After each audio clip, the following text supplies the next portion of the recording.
Make America healthy again. The Trump plan to overhaul America's food system is gaining support. The latest, Arkansas Governor Sarah Huckabee Sanders, she is now requesting a waiver to prohibit junk food from food stamp programs in her state. Here with us now, celebrity chef and restaurant owner Andrew Gruel. Always great to have you. Typically to me, this would say no-brainer, but you also don't like bans. What do you make of this? Yeah, I don't like bans because I think that's a slippery slope. It depends on who's in charge, right? You ban something when one party's in charge and then the other party does a double ban, right? Like it just becomes this game of kind of cat and mouse. I think when it comes to poisons in the food system where we get into pharmaceuticals, that I can understand, but there needs to be studies behind it. When it comes to food items, I think it's about promoting the better products, right, versus demarketing one product. But none of that should be within the purview of the federal government. Like Interesting. That's the grander point. Okay, but just quickly, so we were talking to Dr. Mark Siegel yesterday, and a type of red dye has been banned in cosmetics. So I can't put it on my skin since the 90s, but I can put it in my food and eat it. Is that not a place for the government to step in and say that is also not allowed? Yeah, I think that one you can get more into like the medical, right? You can look at a history and directly correlate the red dyes and all the dyes and ban it, but then offer an alternative, right? Like that's the key. We always haven't had red dyes in our food system or any of these chemicals for that matter. And the government should not be acting as police people. They should be consultants to say, look, you might have we banned the red dye, but here's beet, right? Like here's a much better organic, natural product that we can now work into the food system. Interesting. I want to just draw a distinction. You've got, I think, Huckabee Sanders saying we don't want the government to pay for junk food, right?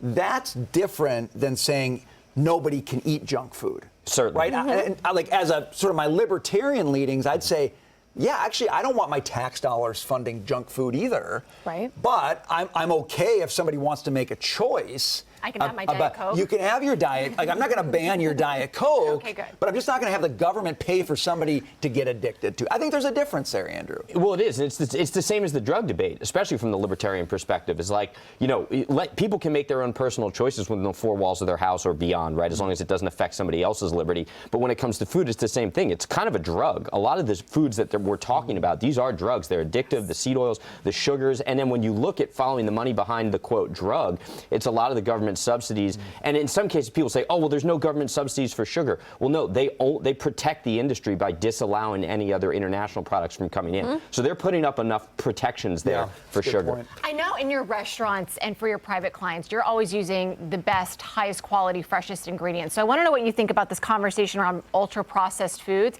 because recently there's been a panel of, they always say experts, that are saying there's not enough evidence to recommend avoiding ultra-processed foods. So they're saying, yeah, we've got ultra-processed foods, but they're, you know, we don't really know if you should avoid them or not. It kind of seems like, don't we know, don't eat that stuff? Yeah, right now I feel like I'm living in a twilight zone when I hear something like that. Everybody knows that, right? It's Occam's razor. I mean, it's like the most simplest principle is that look at the way you feel when you eat processed food. You feel like junk. But like you said, it's an indulgent, right? We shouldn't just ban that, but we know that processed food is bad for us, right? Like everyone knows that, junk food. We've been talking a lot about weight loss drugs on this program, and I'm curious about the way it's changing your consumers' habits. Anecdotally, we hear people crave salads and they hate hamburgers. Are you seeing that? And how does that impact your business? You know, that is really interesting. So thank you for bringing that up, because we do have a lot of guests that we talk to who are on the weight loss drugs. And like, obviously, you know, I'm not going to name any names here, but they have changed the way in which they eat at the restaurant, eating a lot less. Also, like not drinking as much. I think that one's interesting just by virtue of the fact that when you drink, you eat more, you drink, and they just don't do it anymore. But like we put a lighter section on our menu for smaller meals, because they started asking for the kids' food, right? They're like, oh, can I just have a kids' food portion? Like a half side salad instead of the full salad. Exactly. But I've seen pictures of your food, man. I mean, the stuff that really gets me is like those burgers that are stacked. That's because you're like not on the weight loss 5 inches high. But I mean, we're not going to lose those. You're not going to quit that stuff. No, that's the bait, right? I throw that out there, I reel you in, and then here, have a small salad. On that. I am reeled in on that one. But that is a true economic business impact that you are actually now seeing from these weight loss drugs. That's incredible. I'm curious about the pricing, though. Do you get the kid-size pricing with the smaller portion, too? Yeah, you get, well, it's an in-between, right? I have to ask that. We're on a business once again, show. it's based on demand. What I saw was they want a smaller portion, so I created something in between, right? In between our kids and our regular portions, and now it's kind of in that, like, $12 price range. Excellent. Andrew Gruel, we love having you on the program. Thank you so much. Thanks for coming on.